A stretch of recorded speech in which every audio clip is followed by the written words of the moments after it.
Well, if you're like me and you want to squeeze out the most accuracy out of your rifle without spending thousands of dollars on a custom blueprinted action and barrel setup, stick around.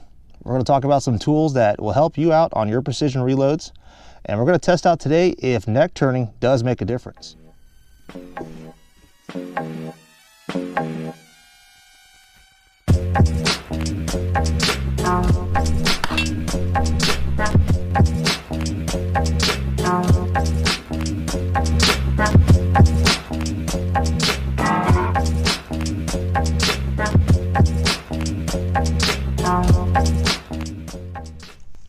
So this rifle is nothing more than a stock Savage short action Model 10, chambered in 6.5 Creedmoor.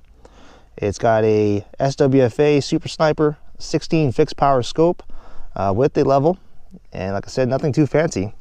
I really like this rifle. It's actually proven to shoot very, very accurate for me. I've taken it out to 1,500 yards so far, and getting some pretty good performance out of it. So the load I'm using is a 140 grain ELD bullet. This is in a Starline small rifle primer with CCI 450s. These actually, with the small rifle primers, give me better performance and better velocity. If you guys are interested, check out the Saturday load development. I'll put a link in the top right. But basically, this is with H4350. I'm at 42.6 grains, and it's roughly 2750 FPS when it's 65 degrees outside. So this shoots really good. I usually get about half MOA, but I went down and I actually did some neck turning. I brought the neck down to about 12 thousandths on the thickness, and you can see there that little line right there. I'll talk about that later on, but basically that's an index line for concentricity. So what I'm going to be doing is basically loading these up at a 12 o'clock position, and we'll see what kind of groups we get. So let's get you guys pointed down range. I'll get you guys looking at the chronograph as well, and we'll see what these do. So the first 5 shots are going to be non-neck turn brass. We are at 100 yards, and it is roughly 42 degrees outside. Be aiming at the top right of the target.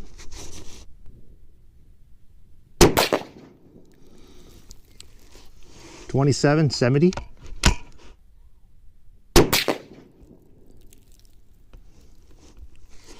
.27-64.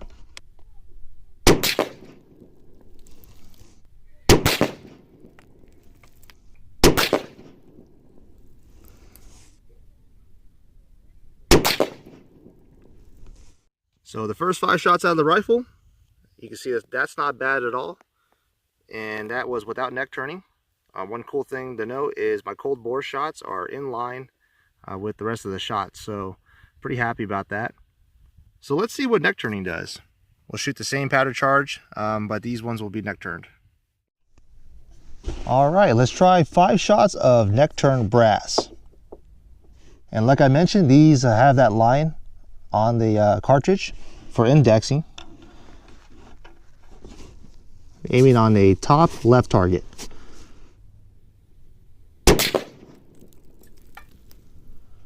.27-61.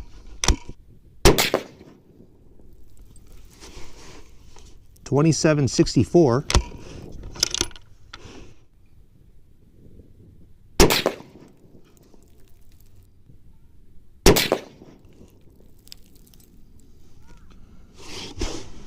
.27-96. For some reason that jumped up quite a bit.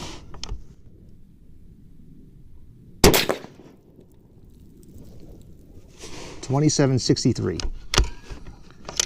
And from back here, looks like one ragged hole. All right, so let's check out these results. Same powder charge, one ragged hole. That looks like a heart. Not sure what happened here, as that was the 5th shot. Call that a WTF. Why the flyer? That is a term coined by West Desert Shooter. Pretty funny. But check that out. That is a nice tight shot group. 4 shots right there. I'll take that back and do a measurement. But comparing that with the non-neck turn brass, there is a huge difference right there. That definitely tightened it up. as well as indexing the rounds. So let's get back to the bench. Let's talk about some tools that I'm using to help your reloads. Now, one of the biggest elements to your precision reloads is, of course, the brass itself. You want high quality brass. I know Lapua is probably one of the highest, but pretty pricey. I'm finding for this 6.5 Creedmoor that Starline brass in a small rifle prime version is working really good for me. The small rifle prime brass itself gives a pretty good velocity increase and as well as a steady pressure curve. And my cold bore shots are in line with the rest of my shot groups here. That gives a very high chance of getting first round impacts at long range. And what I do is I reload this no more than 4 times. After the fourth time, I actually send it off to a friend here locally that does annealing for me. So he's got a nice little anneal ease machine, and give him a couple bucks or a pack of beer, and he anneals the brass for me. I get it back, and good to go again. So a lot of folks say to weight sort your brass. In a previous video, I kind of showed how 2 pieces of brass can essentially weigh exactly the same, but the internal volume is different. Now, I showed on Quick Load, which is a simulator program for ballistics, how much internal volume does affect your velocity and standard deviation numbers. Having just a 0.1 grain of volume difference can throw off your standard deviation numbers around 20, if not more. So what I do is I volume sort my brass. The tools that I'm using for that are these. These are from 21st Century. These are basically primer pocket plugs. They got a little O-ring on it. This allows you to plug up the primer pocket, and using 50-50 mix of isopropyl alcohol and water and a syringe, this will help eliminate some of those pieces of brass that are internally smaller than the other, and essentially alleviate most of your flyers. So some of the tools that I'm using for my precision reloads, one of them is this Redding body die. I'd like to give a couple shout outs to a couple channels that have helped me out. Vaughn Precision recommended to me to use this die. What this die allows you to do is bump the shoulders back without affecting any of the neck dimensions at all. And what I'm doing is I'm bumping the shoulders back 1/1000th of an inch to 0.0005. So barely any bumping back on the shoulder. And the reason for this is I want my headspace to have 0 tolerance. And when I cam the bolt over, you can feel a little bit of resistance. And what that does is, like I said, it locks the cartridge into the chamber and allows only the neck to expand, releasing the bullet. So with the Redding body die and with all your precision dies, if you have a single stage press, you want to dedicate a shell holder for that caliber. And the reason for it is because the shell holders have a little bit of tolerance. Some of them are a little bit thicker than the others, and that will affect your measurements, of course, causing it to increase or decrease. So we'll set this die up. I'll take this Fireform piece of brass here using the Hornady comparator tool, and we're going to zero it out. Use a little bit of case lube just on the body to help it ease into the die body itself. And you'll feel a little bit of resistance when it hits the shoulder.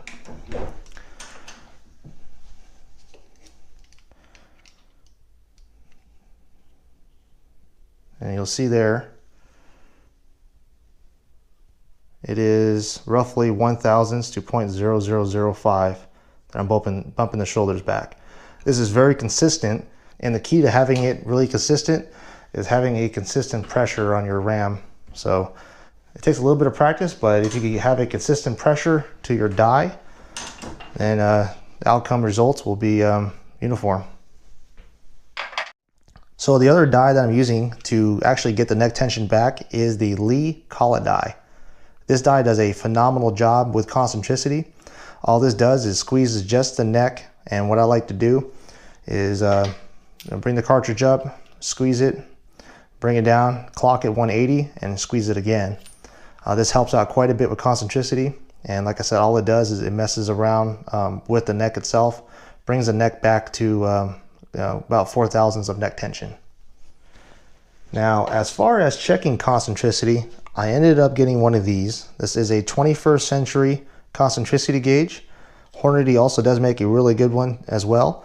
I got this one because it was on sale, and it has this nice little nifty wheel in which you could center the cartridge onto the rollers and use the wheel to spin it. So this gauge is a really good tool to have because it confirms your die setup as well as your overall product. For a precision long-range reload, you want no more than 2 thousandths run out. And what we're talking about is the bullet to bore alignment. When you have a bullet that is off a line with excessive run out, it will engage the lands a little harder on one side than the other, and this causes a little bit of deviation far range, kind of off balance, so to say. So why am I drawing a line on my cartridge and indexing? Well, simply because I'm marking the high side of my cartridge. So with these die setups, I'm getting no more than 1/2 thousandths of run out. And what I do is I mark the high side. And when you develop a load, you want really low standard deviation numbers and extreme spread numbers. Basically, shot for shot, your velocities you want near the same. And when you index your rounds on your high spot, you're basically clocking your bullet and allowing it to spin and essentially land on the same spot. Like I said, any high spot causes a little bit of unbalance. So at long range, that does really help out, get your shot placement near each other. And for the bullet seating die, I'm using the RCBS gold medal match die. And it comes with this little nifty micrometer for a bullet seating depth. But the big advantage here is this window right here.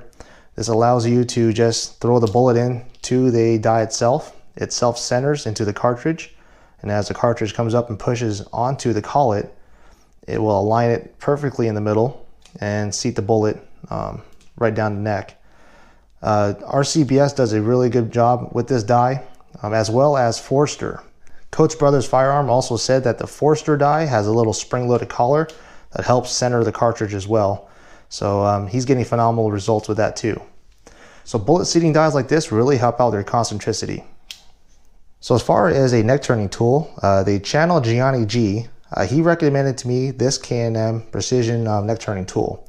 I highly recommend checking his channel out. He does a really good job on load development.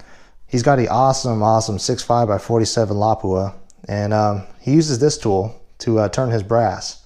So what I do to set this tool up is I take an average low spot of all of my brass, and I set it up to that average without going less than 12 thousandths of wall thickness.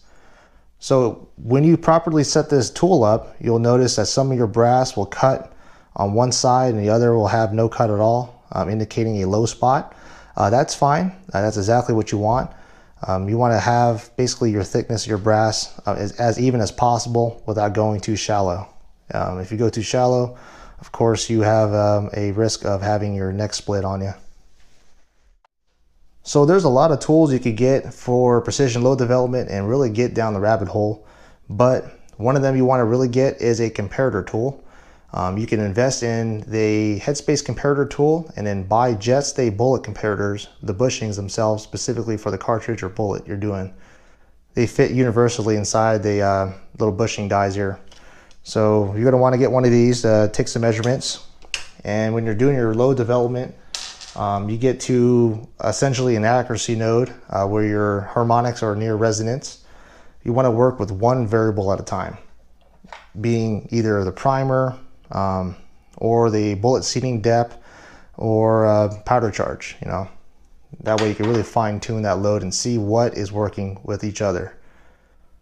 Well folks, that's what I got for now. I could really go for hours and talk about all the theories and concept of getting precision load development, but I think I hit some of the high points of what is helping me out. I really hope that this helped you out. Hopefully you get better loads with your precision load development. And like I said, I like showing on my channel basically what works for a lot less than what most people think. You don't need to go with a really expensive presses.